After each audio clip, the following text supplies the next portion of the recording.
Hi, good evening. My name's Dr. Menon, and I'm a consultant in medical oncology at Cytecare Cancer Center. Um, as a focus of my work, I deal with hematological malignancies, and given that this month is dedicated to hematology, and also based on some popular request to deal with specific problems in hematology, particularly leukemias, we thought this as an appropriate forum for us to discuss this particular problem. So when we talk about leukemias, popularly known as blood cancer, it is of course a malignant process, but it is a spectrum of disorders wherein you have proliferation of components of the blood, which we call as blood cells, which can be either the red blood cells or the white blood cells or the platelets, and several of the subcomponents of these cells, which can actually manifest as leukemia. So potentially, any of these cells can become neoplastic to develop into a leukemia. However, having said that, much common leukemias arise from the white blood cells, and there are several components of the white blood cells which can result in leukemias. But again, among the white blood cells, broadly, we categorize the acute leukemias into acute myeloid leukemia, wherein you talk about certain cells from the myeloid series, which is designated such based on the development from myeloid series versus the development from what is known as a lymphoid series, where we have leukemias that are known as acute lymphatic leukemias. And many a time there is a perception that acute lymphatic leukemia, or ALL as it is called, is more common in the pediatric population.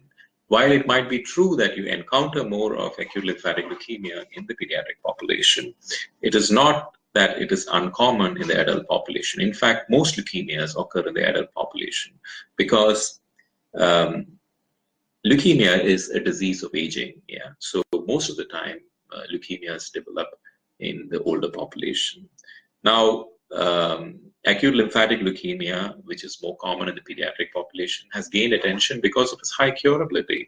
And we do understand today, with the current ways of treating pediatric patients with acute lymphatic leukemia, we are able to encounter cure rates of close to 90% in many of these diseases. But still, we do have difficult cases over there. But that is not the same case in the in the adult population, where we have several different forms of leukemias, which is both the acute myeloid leukemia, or what we call as AML, and the acute lymphatic leukemia. And there are a lot of different forms of such leukemias with different outcomes, varying from very high cure rates to incurable conditions. And at the same time, we also have a distinct entity, what are known as chronic leukemias, which are again broadly categorized into those arising from the lymphoid organs, which is known as a chronic lymphatic leukemia, or those arising from the myeloid series, which is known as a chronic myeloid leukemia, which will, and these leukemias are basically quite indolent. Some of them can be aggressive, but most of the time they are indolent. And they can be treated with the intent to control the disease. And our objective is never to try and cure the condition, though in some situations we can get what is known as a functional cure. So having said that, to set the ball rolling, there are a few questions that have come up, which I will start addressing. So the first question by Fahiz is that, how can I prepare myself for treatment? I mean, I didn't quite understand what you meant by saying how I can prepare myself for treatment. I would gather that you're talking on behalf of somebody who is already being diagnosed with leukemia. But again, it depends upon what kind of leukemia we are dealing with. And if it's an acute leukemia, we need to categorize these leukemias into what it might be, risk stratify these diseases into prognostic risk groups, and then decide on what plan of treatment that we need to give, because acute leukemias are always treated with intensive protocols, which means with the objective of eradicating the disease from the bone marrow and achieving the best possible control over the disease, or for that matter, eradication of the disease, which is what our objective would be. And these are all intensive chemotherapies which one has to go through in phases, and depending upon what the responses are, the subsequent plan of treatment is charted out, which may even include bone marrow transplant. But having said that, not all acute leukemias require bone marrow transplant. Again, there are a lot of other nitty-gritties that one would look into to determine whether you need to actually do more or less, wherein you might choose to only give chemotherapy alone and continue to sustain the response, whether you need to give longer duration of treatment depending upon the type of leukemia that you have, which could be like maintenance therapy, which we will do for conditions like acute lymphatic leukemia. But the bottom line is that it's a long drawn process. If it is an acute leukemia, you're looking at treatment that might last if it's an acute myeloid leukemia, if everything goes well, you're looking at treatment that might last for about 5 to 6 months. And if you're talking about acute lymphatic leukemia, you're talking about, with chemotherapy alone, you're talking about treatment that might go on for about 3 years, of which about 7 to 8 months will include intensive therapy. So, so there are various ways to prepare yourself for a treatment for acute leukemia. That again depends upon what kind of leukemia that you're dealing with. So the next question is, you say that, I mean, and thank you for that comment about saving a champion kickboxer.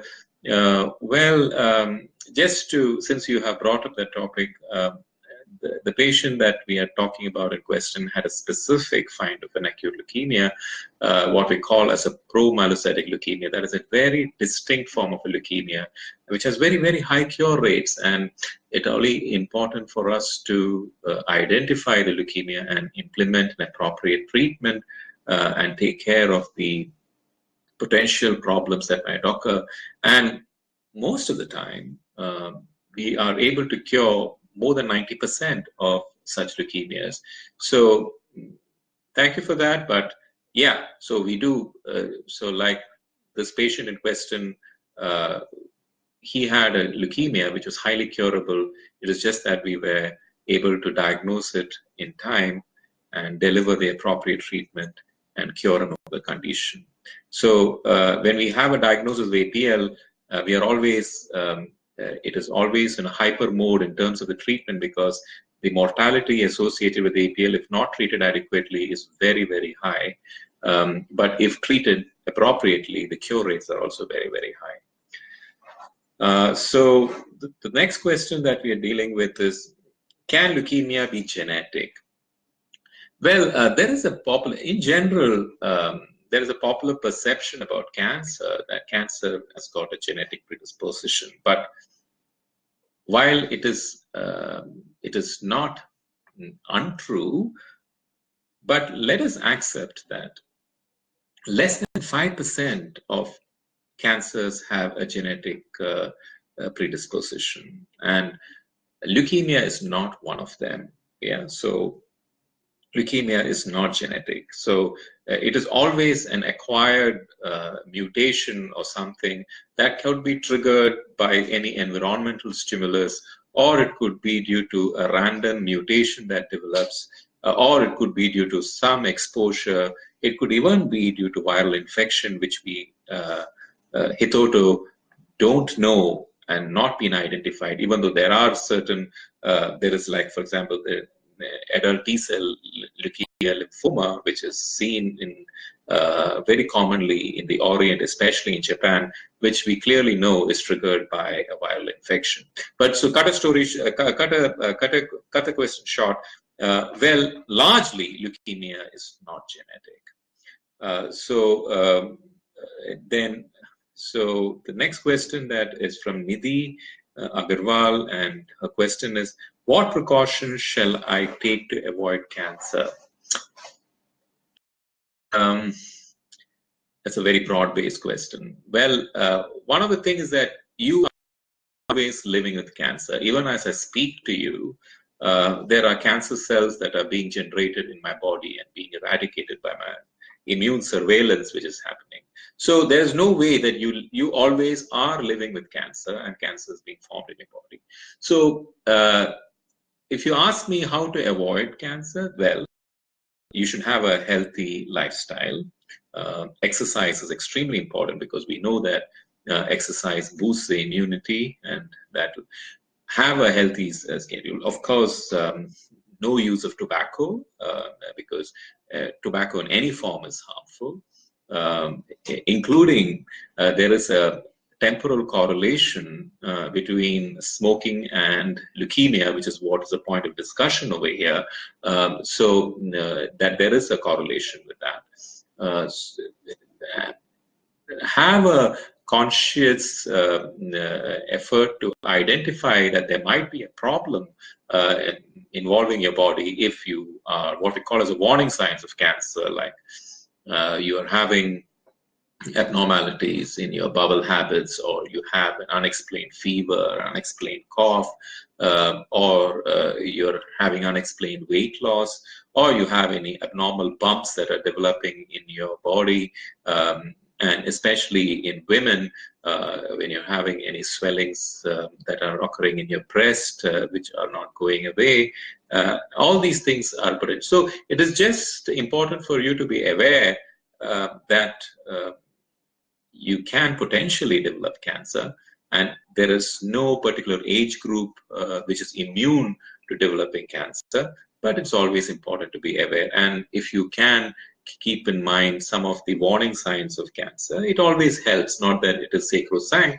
but most of the time it can help us trigger an investigative process which may turn up to be a cancer. Yeah.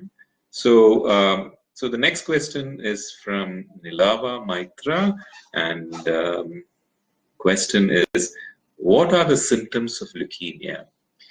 Now, there are very common symptoms and there are some uncommon symptoms, but let's talk about the common symptoms. And again, it depends upon whether we are dealing with an acute leukemia. Acute leukemia is always very profound and dramatic in terms of its manifestation. So you could have been normal as early as about a week ago, and manifest with symptoms within a week, which was commonly a fever or fatigue, and mainly most of the patients present with features suggestive of a flu-like syndrome, and sometimes it can result in manifestations of some bleeding, because these are very rapidly proliferating cells, or rapidly dividing cells, which actually occupy the bone marrow very rapidly and compromise the functioning of the bone marrow.